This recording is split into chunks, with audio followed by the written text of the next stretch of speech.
Welcome to the Boricua Culture Mix. I'm one of your hosts, Wilma Lebron Moore. And I'm Diane Rivera. And this is where la isla meets the diaspora. Échate pa' acá, te hice café. Hola, hola. Hey. Welcome back. This is your host, Wilma Lebron Moore. And this is, I don't know if I say I'm Diane Rivera or Josie because it's like... So let's get into that. Let's get into the dual name. It's the two, ¿cómo se dice? Tengo dos... Ay, Dios mío, no sé. But it's like it's your first and your middle name. Sí. But you wanted to use personalidades. That's what I was trying to say. Yeah, but you wanted to start the pod only using Diane, right? Like your stage name. Yeah. And then we just started to flow with Josie. So it is what it is. It's whoever you feel like today, Diane or Josie. That's what it is. So who's more conservative and who's more fuacata? That's a good question. We're gonna figure this out. Yeah. No, I think Josie is more conservative. Diane is more loud. Okay. And outgoing. Bien agresiva. Sí. Y dame 2 cervezas que se jodió esto. I love that. Okay, Diane. So y'all hear that out in the listening world. Yep. Josie/Diane, depending on who you are, is depending on who you gonna get. There you go.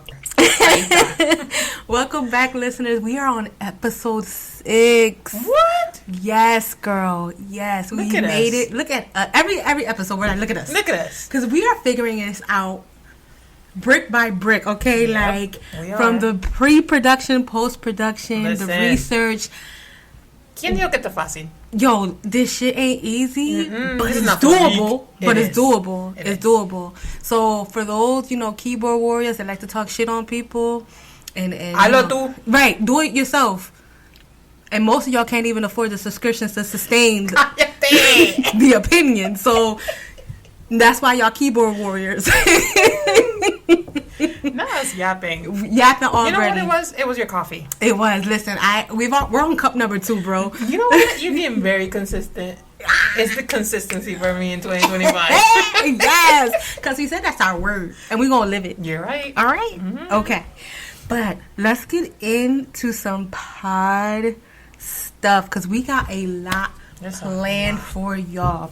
We've told y'all that we were going to switch up some things within our pod, and it is important that we are going to bring you the best possible pod that we can on the Boricua Culture Mix Pod, because we had this idea in our little mentitas, and we was like, we not gonna let this fall, and we have a vision, and it's coming through. Okay? You're right. And our little mientes. So moving along with some pod announcements.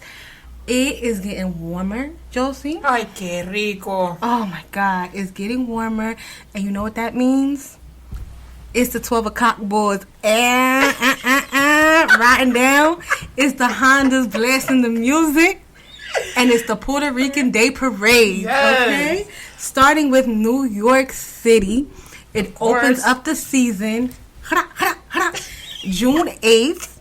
Then we're going to take it to my hometown, Camden, New Jersey, CMD. Okay. And with the San Juan Bautista Parade, it's usually the last Sunday of June, which would be June 29th.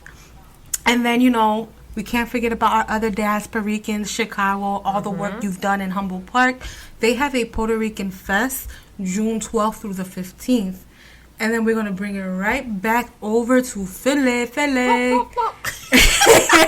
And Philly usually hosts our Puerto Rican Day Parade the last Sunday of September, which will be September 28th.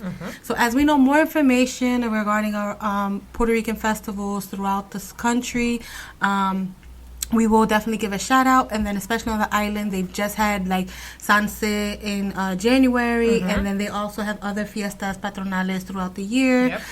So we will give you some information in that light. If you're going to be on the island during that time, disfruta for us. Yes, please. And tag us. And tag us, bro. Yes, because we will be there for Benito in August. Yes. I'm excited. I'm super excited, bro. So what else? What else is going on? So with that being said, we're going to get some pod announcements out the way, which was our Puerto Rican Day Parade and festivals. And we're going to go straight into organizations that are doing good both on the island and on stateside. And this week, we're going to shout out this amazing agency that is doing amazing work for 50 years, Josie. Wow. 50 years. And that is Taller Puertorriqueño in the heart of North Philadelphia. Philly. We don't have a sound bar, but if we did, I'd be dropping bombs. So, Taller Puertorriqueño has been doing this great work for 50 years. It's been making sure to include artistry, education, community impact, and they turned 50 in 2024, so they're in their 51st year. But their main thing is building community through art for social change since 1974. El Corazón Cultural del Barrio has worked to preserve and promote Puerto Rican arts and culture over the past 5 decades. Taller has grown into a destination that catalyzes community development through its arts and culture resources and builds bridges between the local community, the region, and the Puerto Rican and Latino diaspora. Nice. They always host amazing events. And fun fact, Josie, they have the only bilingual bookstore in Philadelphia. Really? The Julia de Burgos bookstore. Oh, wow. Inside, I've purchased a few books. They have their own social media, so they have Taller Puertorriqueño on Instagram, and Julia de Burgos bookstore has their own social media as well. Okay. They host great events. They literally just had an event for this one particular book that just came out, Dietitian. Shout out to you, Dalina. You're doing amazing work. She is a Latina nutritionist, and she came out with the Anti-Latina Diet book, which talks about a lot of like cultural biases in food. Yeah. And her big thing is like you can maintain your weight and eating your cultural foods without listening to the negative stigma of that in the world. So I got a copy of it. I need that book. I'm gonna pass it on to you. But they're also looking for volunteers. And so last episode we talked about time, treasure, and talent. And so they put a call to ask for volunteers that they need. So please go to Taller Puertorriqueño Instagram. I'm about to read that out to you now so you can see for yourself how can you get involved. And it's Taller, TALLERPR, and they are looking for volunteers.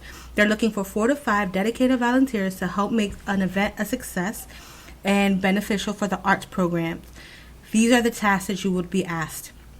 Set up, cleanup of tables and event space, helping artists, vendors, and sponsors find their tables and get set up, flyer distribution to the community, and event outreach 2 to 4 weeks before the event, assist staff in managing the event registration table, assist staff in managing membership table, and assist staff in managing the art activities table.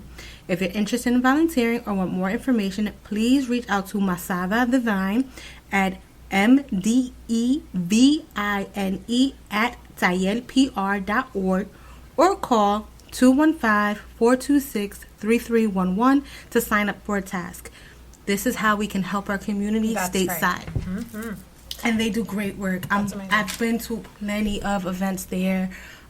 Great space. They also have arts program for the kids. And it's an amazing local spot to showcase art from Puerto Rico, not just stateside, but they also have had exhibits of artists from Puerto Rico. Oh, nice. They are doing so much to preserve that cultural aspect of it as well. So yeah, they have been, like I said, in the community for 50 plus years now. They celebrated their 50th anniversary last year, and they are thriving and continuing to do all the best things to do in the city. So give them a look out and make sure if you have the ability for the talent and the time, sign up for volunteering opportunities. Absolutely. We will do our part as well.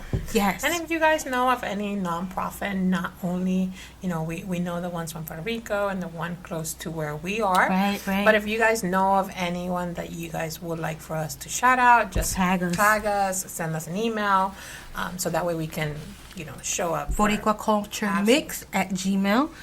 Because we are looking at the statistics and we have listeners everywhere. San Antonio, Albuquerque, Chicago. Tampa, New York, Baltimore. We see you. And so if you have any in Puerto Rico, okay? Vega Baja, I'm looking at you. Atillo, Bayamón. Hey. So everybody's here. Everybody's here. Which is what we wanted, right? That Absolutely. connection. That connection stateside and as well as from the island. So, like Josie said, if you have any nonprofits you want us to give a shout out, email us, tag us, slide in the DM, give us the information. We'll do our due diligence to read through what they are, see if we can contact them, see how we can help with donating, whether our time, talent, or treasure. And we want to amplify these voices and people doing the amazing work. That's right. Dale. Pero ven acá. Yo. And that's amazing that, you know, that we are actually ayudando a que conozcan las diferentes organizaciones que hay. For sure. Pero can we talk about... There's a lot to talk about. There's a lot to talk about, bro. Can we talk about... the music scene? Well, if you want to start there, we have a lot to talk about. Because there's a lot there. So, retraction. I actually said that Eladio was coming out April 1st, but he actually dropped April 3rd. So that was my bad on my end. Because here we do our fact check, okay? And we're going to correct ourselves. And it's probably the only time you ever hear a woman correct herself. So listen up. So he dropped April 3rd, and bro, Listen. you can't tell me I was not in the trenches with him. The way this music is, oh my god, this album, bro, like for me it was giving me like Migos, Travis Scott. I could even listen to a little bit of like Fab, Soul Tape, mixtape, but in Spanish. Yes. I was just like, yo, is this 2016? Because the summer of 2016 was a great fucking time. It was. It was a great fucking time. Okay. No, but you know, I have to give it to him there because es como que ha demostrado el talento, like it doesn't have como te digo, like no tiene barrera, right? It doesn't have barriers. Yeah. Like he used the actor Samuel, I don't want to say his name wrong, Samuel Jackson. Yeah. Like he used part of there's a part of a movie scene that he quoted in one of the songs. So I was like, wow. Like, como hizo el trabajo, me encantó. La colaboración con Mike Towers. Oh my God, yes, all of the features. Oh my God, tiene demasiado. So, si no lo han escuchado, vayan a escucharlo. Déjenos saber qué piensan, because fue un buen álbum. It is. It's definitely a really dope project. And it gave me this like sense of like, okay, this is how we can definitely make this trap subgenre of reggaeton like, I don't want to say palatable, that's not the word I want to use, but definitely crafted, because I think that a lot of like trap when it first came out, it was kind of like the same wave, like mumble rap was happening in regular like rap and hip hop, and it was just like kind of like a what the fuck is this, and probably like some type of fad. But I think that there was artistry that was backed with this trap album in a way that I've heard like one-offs or like dembo, and it's like it's gimmicky, it's like whatever, you know, yes, you're gonna un poquito de reggaeton. El reggaeton del disco. Sí. Eso nos dio un poquito de todo. En the album. Pero pero las letras también no eran como unas letras simples. Estoy contando demasiado W para la perdida or whatever he said. That shit like was on my heart, bro. I was just like, I too am collecting W's, my nigga. I cannot think of any other losses, bro. I'm telling you, it definitely gave me this spirit of the streets is calling. I need to tap in. Porque summer's coming. Summer's coming. And mind you, this is me with AirPods in my very non-profit job, clickety clacking. But in my pods, I'm out here. And it also gave me like a drill, like London feel. I forget one of the songs because I just was only able to give it like 2 run-throughs. But I was just like, oh. I don't know why, but this is giving me Skepta vibes. Like, hey. But it was really, really dope. I definitely will be putting this in my rotation. Yeah, exactly. Algo para incluir a la playlist de este verano. Escúchenlo, que está bueno. Y déjenos saber qué piensan también. So, from one trap artist to another who just happened to have a show at the Chorley and had a special guest. What? Le di a follow. Me tiro para atrás. No, I kind of knew that he was, so we're talking about, Omar Cords had his, concert. Underwater? No, that's Davey. Oh, Davey. My bad. Yeah. No, but he had his concerts on this past weekend, incluyendo Monday. He had a show on Monday. And on Monday, San Benito appeared in el concierto. And you felt like he was going to do that? I think so. I thought he was going to actually be there on Sunday. I don't know why.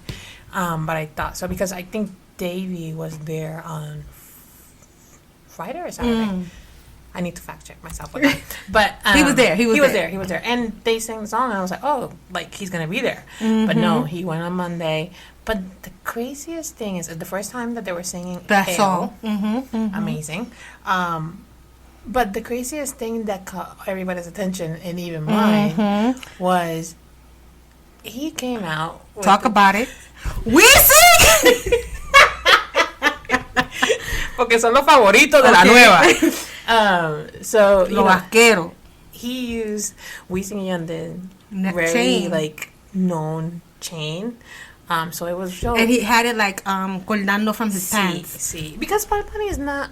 I don't think he has been this type of artist que tienen que tener toda esta like chain on them, like a nueva. But vibe. Bueno, that's a whole nother situation. You know what I mean? But I also think it's very strategic of him. Because, like, I feel like Bad Bunny has definitely studied from the school of Beyonce, of living, like, crumbs of stuff. Because we got Wisin on the album, but he just, was just talking. Yeah. And that was a little disappointing because I wanted to hear more, right?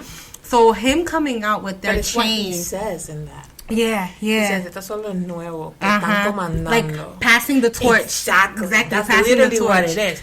And he made the statement in that stage. When he showed, he went up. Bad Bunny went up on the stage.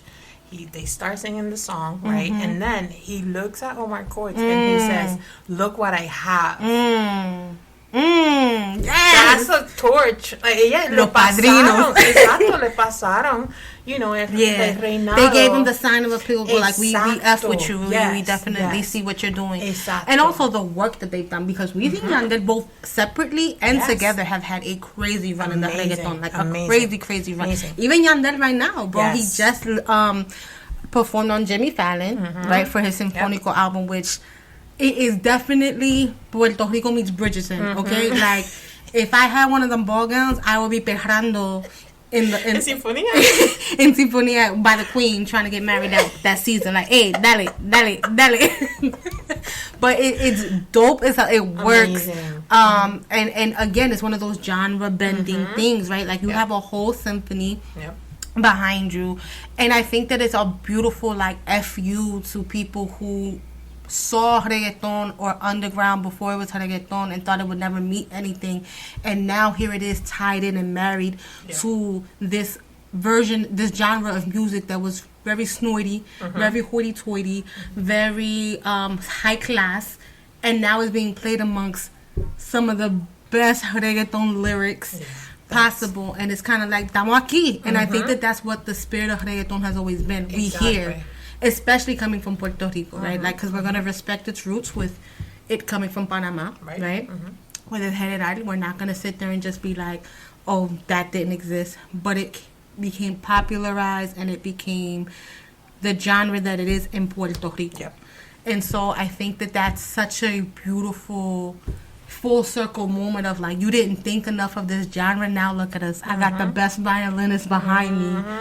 Right, I'm on Jimmy Fallon, a very Gringolandia stage. Yeah, and it's not the first time. Like Arcángel did it. Right, con Amor a Ciegas. That was my song. Yo, that was my It's like it's a different, and to see him in that, like, because he's very, very, especially during the time he came up, like, I kind of had some crazy ass lyrics, bro. But to see him like the softer side, and that was also around that romantico stage of. But that song is like a beautiful, and they did it a couple of years ago in that same, genre of like, and it was beautiful. It was like, yes, and it was so beautiful seeing it from that perspective. Como que le dio un prestigio más a la música. Like lo percibieron better. Right? Like it opened like, wow, like you guys are artists. Because they are. Entiende? Como que le dieron la... But that's what I mean about like that trajectory of reggaeton of people first not even knowing what it is. Right. To eventually it evolving and even what you said with Arcángel and now with Yandel, with touring with the symphony behind him. And even other like English speaking artists, because shout out to me and my husband, we got tickets to see Nas with the symphony as well. Love me down some Nas, Illmatic. But other like English artists have done that as well and have toured. I think this might be Nas's second time touring with a symphony behind him, and I believe if I'm not mistaken, PBS did a special with him for his, like, I want to say 20th year anniversary of Illmatic. Okay. Because if you've ever listened to that body work, Nas has been a very prolific rapper from the moment he came out. And shout out to you, Eddie. Rest in peace, my cousin, who put me on to his music. Nice. Because I'm the youngest. So I think I've shared in the first episode, like, there was constantly, like, cousins and stuff coming over. Yeah. So, like, growing up, we didn't listen to English music. Like, on my dad's stereo, he always had a great stereo and records. We listened to salsa, merengue on his stuff. Okay. But as we grew up, the Walkmans, the CD Walkmans, that's where I would sneak in and listen to English music, and my cousins would put me on. Okay. My cousin was a big Tupac fan, a big Nas fan, and so, like, that's how I would funnel and learn from that culture and grow up in both worlds, right? Okay. I was learning Mark Anthony, and I was learning Illmatic at the same time. Que combinación. Which is what makes me who I am. But, like that John, like, it's just beautiful to be able to see and live in a space where we've learned that, and I don't want to find it or say like a sellout, but like an embracement of both sides, of recognizing like, oh, you have star power and we can connect in these spaces, right? Because before, these two kind of like didn't exist, right? The symphony orchestra was very, like I said, hoity-toity, and then rap and or reggaeton was looked at as like beneath. And so to see it be married well with like the Nas's of the world or Yandel's, I'm very excited to see it. Unfortunately, I can't see the Yandel show because we will be at our 5K that day. Oh, yes. So I wanted to get tickets, but me and that man I'm married, we're also trying to buy a house, so it's like kind of slow our roll. It's a lot of things. It's a lot of things happening. We have goals over here. Lots of goals. But yes, on the music tip, is there anything else? Sí. ¿Qué? San Benito has also made an appearance. Oh my God, that was so nice. So I think we shared on Instagram that we how Benito saw a group of students. By the way, talk about it. They were cutting class. I love that for them. That's a very, very like Puerto Rican thing to do. It's a very American thing too, because I've cut class plenty of times. But it was so easy to do that. It's crazy how easy it was. But the fact that you cut class and you run into bad buddy, bro. I'd be mad as hell if I was the one part of the group that stood behind, like, no, I'm going to be a goody two-shoes today. I would have been mad as hell. I would have never talked to that group again. It was so funny because there's a group of students, they were waiting for the public transportation. I don't know where they were going, but it's a group of students, they're like waiting for the public transportation, and all of a sudden there's this black like SUV gets out, and who it is Benito. Benito. So he took a picture with the students. It was so cute to see the students. And they were like, oh my God, they were so excited. It was like so genuine of him, and like actually like él está tomando en serio lo que dijo of like with this album. I think he reflected a lot on like, I'm the biggest artist of the world. Y yo creo que pasó por un momento. Top earning global artist, by the way. Okay. Top earning global artist. Literally saw that right before coming over here to record the pod. Wow. Top selling Latino global artist. Wow.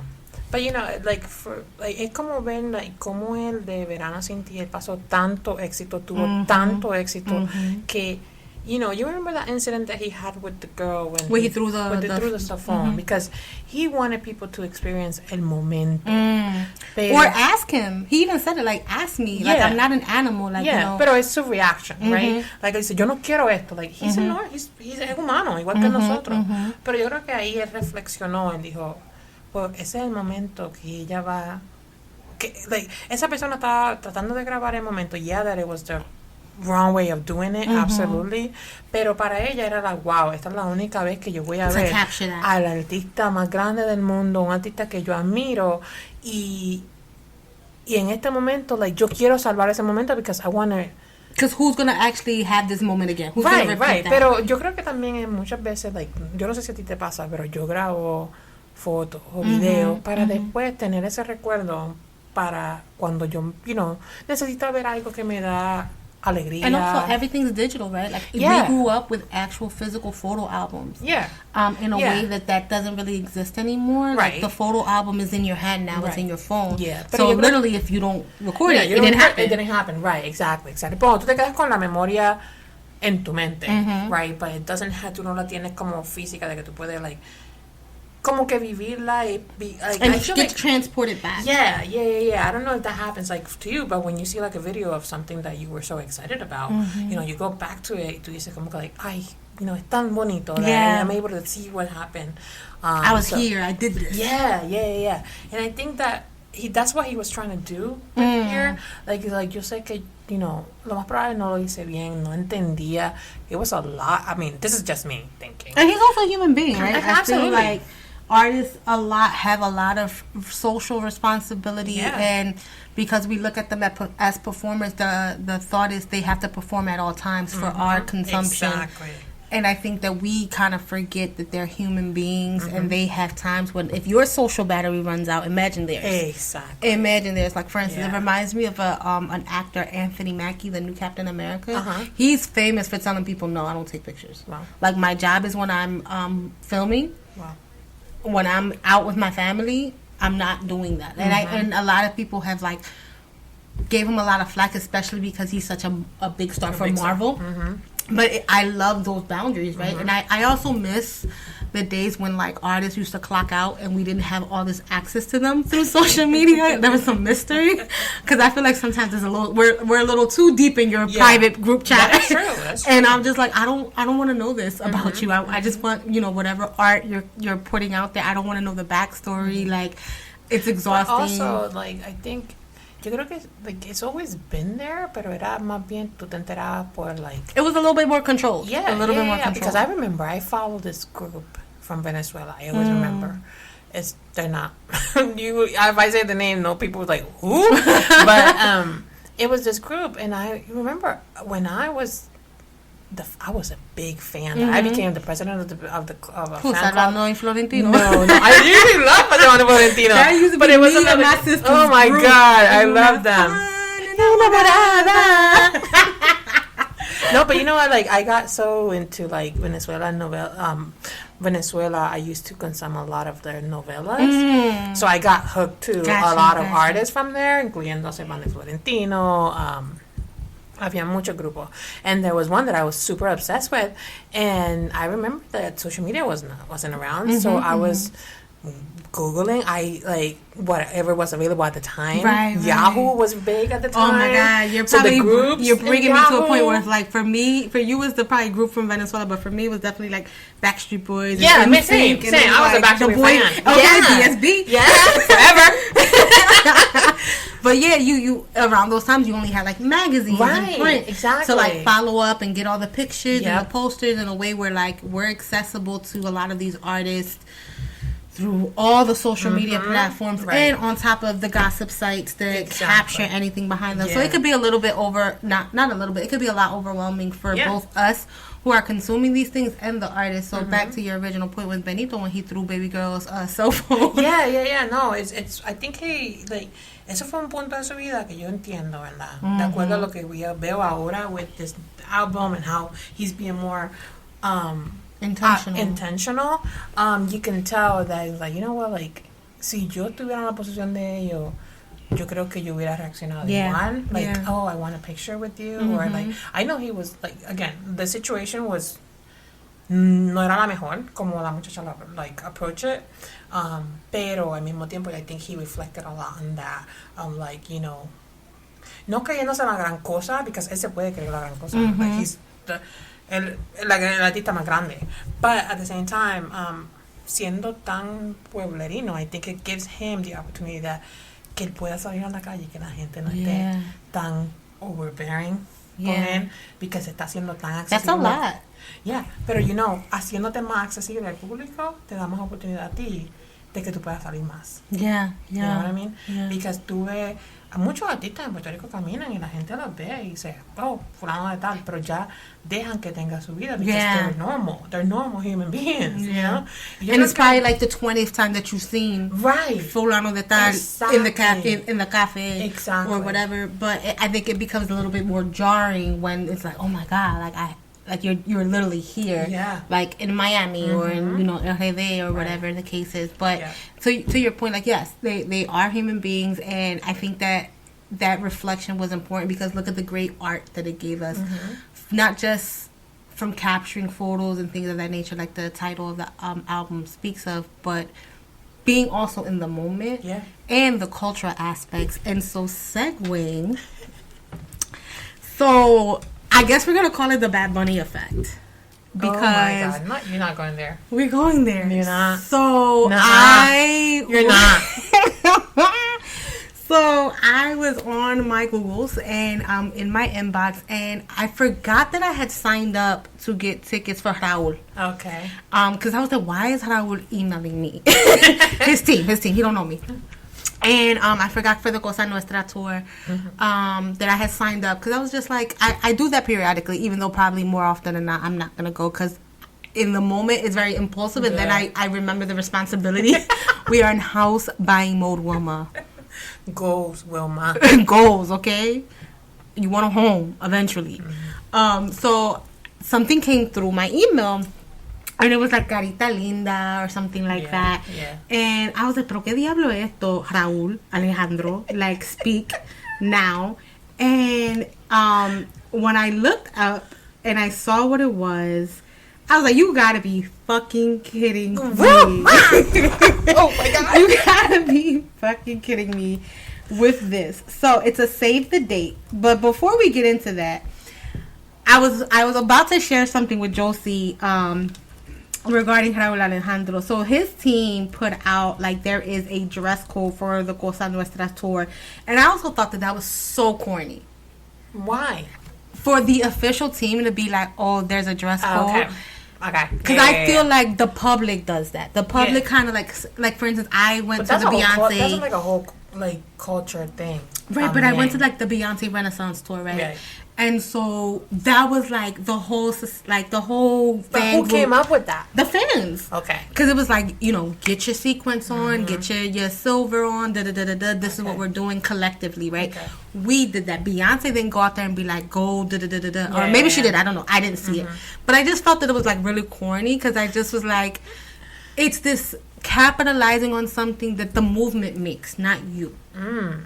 At least that's how I feel. Okay. Right? Like that's what I was like, and it was like supposedly like grown and elegant, because the album is very 60s inspired, especially like the height of like Fania, specifically the title Cosa Nuestra.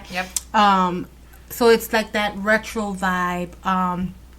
That they were saying, like, basically is what was the dress code. So I was like, that's funny. But I also get what you're doing, you know, capitalism, you know, get everything you can. I actually see it differently. Okay, talk to me. No, okay, talk to me. No, I think it's because there's a theme, right? And I think he wants people to como que vayan para atrás a la historia. Okay, to go back de to traer the fun of getting dressed de esa manera para pasarla bien. You know what I mean? Like, cuando tú antes ibas a salir a bailar, tú te ponías bien flippity nice, como dicen por ahí. You know, te vestías con los hombres con sus cabanes y iban bien, you know, con su...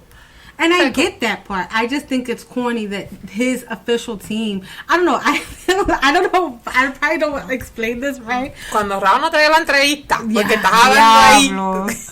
I love you, Rauw. He also dated that college actor. So anyway, listen.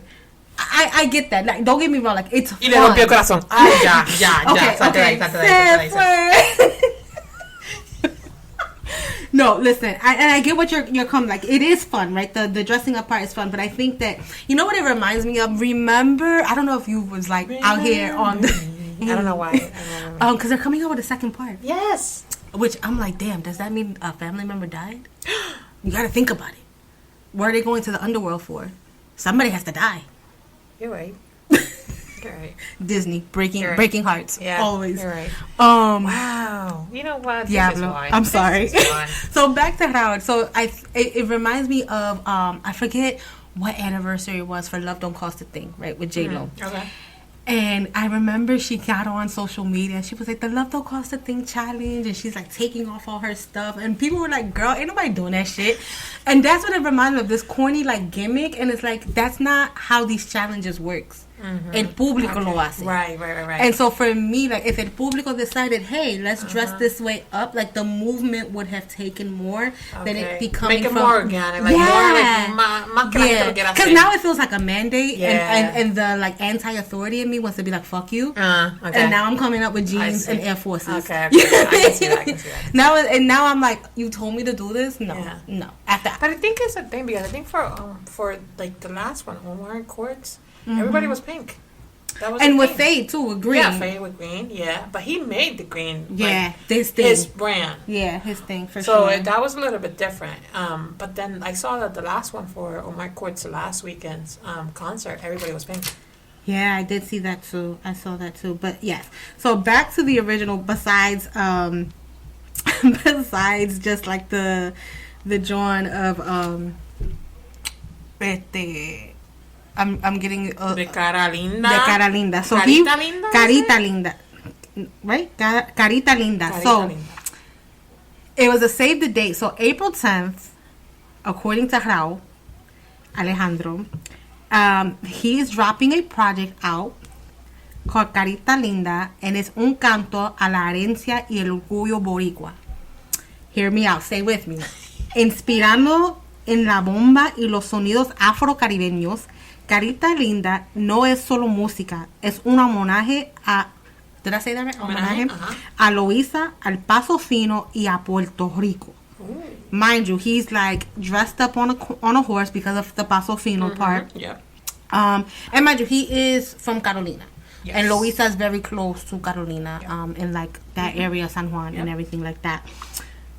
I immediately forwarded this over to Josie and was like, you sure did. The Bad Bunny effect, because and I feel like this is only going to be moving forward from this because of the success of the Más Fotos and the rhythms of our like folklorico and all of those things, specifically Bomba Plena. It's only a matter of time that it's going to be replicated, right? Because there's a lot of pride in our music. Yeah.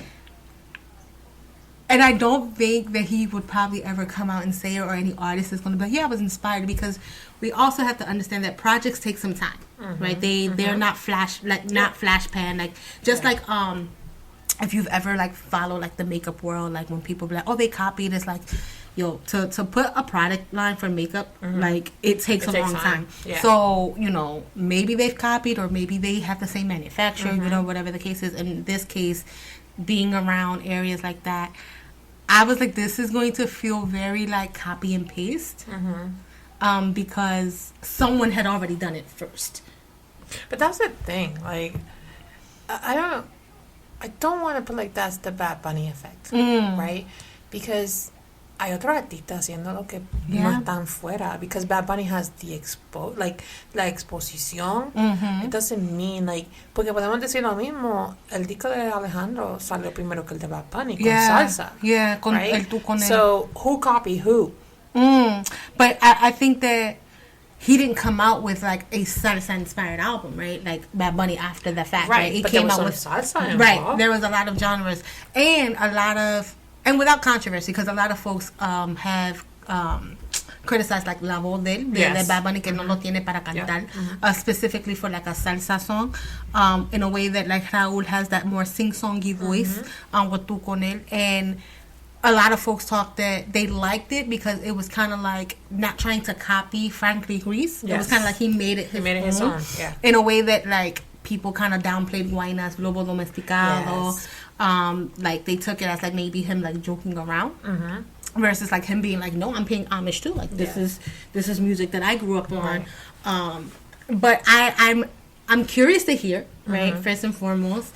Hay que escucharla. We always. Y de ahí decidimos. But it was very interesting, the Afro-Caribeño part of it, the Marisa. So I want to see that connection. But I'm excited that I'm excited to hear it because es como los artistas, and I think we were talking about this off the pod, como los artistas están trayendo su cultura back. Right. And I think that's where I'm like excited about. That he's trying, like, even if pueden decir se está copiando, pero at least los sonidos y el folclore puertorriqueño, it's getting exposed. And you can't escape it. Like, I don't know about you, but I've been in the little dance classes as a kid and learning how to dance salsa in the kitchen with your parents. And like for me, like I said, growing up too, like my dad had physical records of Bobby Valentin, of Hector Lavoe, right? And like literally being able to hear these records play.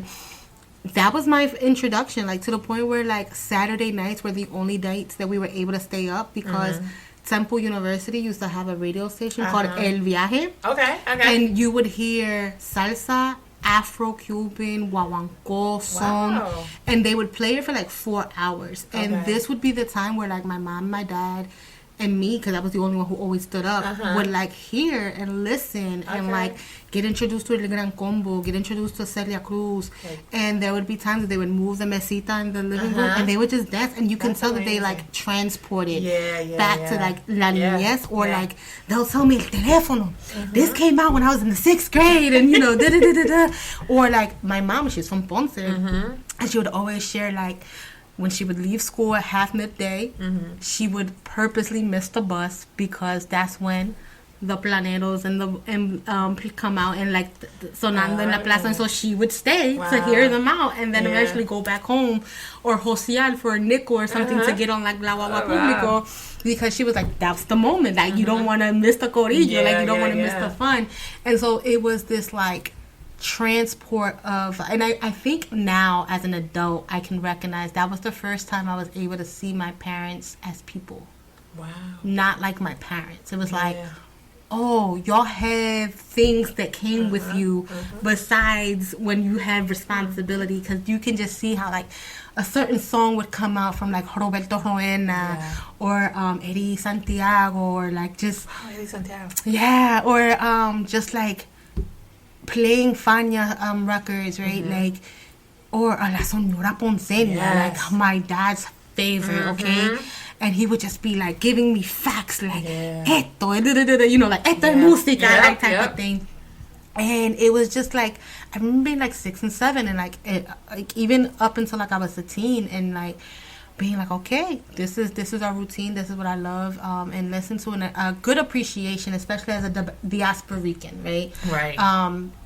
That what connected your parents to the genre was music. How incredible that is. And how I am con la música. Correct. Right? Because that connection, right? And I feel like that's why a lot of artists said like the Puerto Rican